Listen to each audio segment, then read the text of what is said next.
నా పేరు రమేష్ గౌడ్ అండి. నేను ఉందనపల్లి గ్రామ నివాసిని. ఇక్కడ మేడ్చల్ మల్కాజ్గిరి జిల్లా కిసర మండల గ్రామ నివాసిని. ఇక్కడ మేము ఇప్పుడు భారత్ ఎన్విరాన్మెంట్ ప్రోగ్రామ్ తరఫు నుంచి మాకు స్వచ్ఛంద సంస్థ వాళ్ళు వీళ్ళు వచ్చారు. యాక్చువల్గా మా విలేజ్ లో చాలా అంటే ఇంత ముందుకు మా విలేజ్ ఎంత ప్రశాంతంగా ఎంత స్వచ్ఛగా ఉంటుండే అంటే అది ఒక అద్భుతంగా ఉంటుండే. ఈ మధ్యలో ఎయిర్ పొల్యూషన్ అయిపోయింది. మనకు దగ్గరలోనే డంపింగ్ యార్డ్ ఉంది. దానివల్ల ఎయిర్ పొల్యూషన్ అయిపోయి పీల్చే గాలి కూడా మేము సరిగా పీల్చుకోలేని పరిస్థితిలో ఉన్నాం.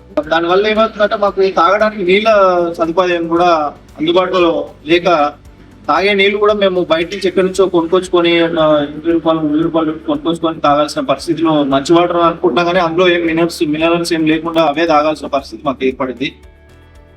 మాకు ఏదైనా వాటర్కు సంబంధించి ఏదైనా స్వచ్ఛమైన వాటర్ మేము తాగే విధంగా అంటే మాకు చాలా హెల్ప్ఫుల్ అవుతుంది ఇది. అలాగే ఈ ఎయిర్ పొల్యూషన్ కూడా మనము ఎంత స్వచ్ఛంగా చేసుకోగలుగుతామని ఏదైనా మాకు గ్రామ ప్రజలకు ఏదైనా సొల్యూషన్ ఇస్తే మేము దానివల్ల ఎంతో బెనిఫిట్ అవుతామని అనుకుంటున్నాం.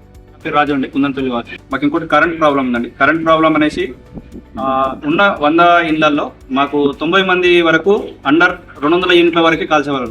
మాకు ఏదైనా సోలార్ గురించి మాకు ఎక్స్ప్లెయిన్ చేసి సోలార్ నుంచి మనం ఒక మంచి స్కీమ్ తీసుకొస్తే సోలార్ పెట్టుకొని విలేజ్ లో విద్యుత్ ఇవ్వగలరని అనుకుంటున్నాము. ఓల్డేజ్ వరకు హెల్త్ ఇష్యూస్ ఉన్నాయి. మాకు నియర్ బై హాస్పిటల్స్ పోవాలంటే ఒక 10 కిలోమీటర్స్ వరకు హాస్పిటల్ ఉంది. ఇప్పటి వరకు మా విలేజ్ లో ఒక ఆర్ఎంపీ డాక్టర్ కూడా సరిగ్గా లేదండి.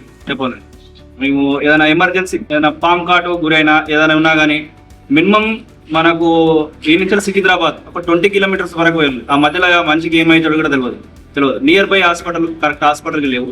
మినిమం చిన్న జబ్బులకు కూడా ఆర్ఎంపీ డాక్టర్ లేడు. ఒక మెడికల్ షాప్ కూడా లేని పరిస్థితి. ఆ భారత్ ఎన్విరాన్మెంట్ ప్రోగ్రామ్ లో పార్టిసిపేట్ చేశాము. అందులో కుందనపల్లి విలేజ్ లో మేము సర్వే కండక్ట్ చేశాము. అందులో మాకు మేజర్ గా అనిపించిన ప్రాబ్లం ఏంటంటే ఈ ఊర్లో వాటర్ ప్రాబ్లం చాలా ఉంది. డ్రింకింగ్ వాటర్ ప్రాబ్లం ఎక్కువ ఉంది. సో వారానికి 10 days కి అట్లా వాటర్ వస్తున్నాయి తప్ప రెగ్యులర్ గా రావట్లేదు. వచ్చినవి తక్కువ క్వాంటిటీలో వస్తున్నాయి. వాటర్ అవి కూడా లో క్వాంటిటీలో వస్తున్నాయి. 1 or 2 buckets అవి కూడా సరిపోవట్లేదు. పక్కన ఎవరు బోర్వెల్స్ వేసుకున్నారో అక్కడికి వెళ్ళి బిందులలో తెచ్చుకుంటున్నారు. ప్లస్ డ్రింకింగ్ వాటర్ కూడా చాలా లాంగ్ ఉంది వాళ్ళకి. ఇక్కడ ఈ విలేజ్ లో కాకుండా వేరే విలేజ్ కి వెళ్ళి తెచ్చుకోవాల్సి వస్తుంది. ఆ వచ్చిన లో క్వాంటిటీ వాటర్ కూడా వాళ్ళకి సాల్టీ గా పొల్యూషన్ టైప్ వస్తున్నాయి వాటర్. వాళ్ళకి కనెక్షన్స్ కూడా లేవు. సమ్మర్ లో కూడా చాలా ప్రాబ్లం అవుతుంది వాళ్ళకి వాటర్ కి. And we have observed that there are no solar. There is no proper dustbins on roads, no proper segregation of waste.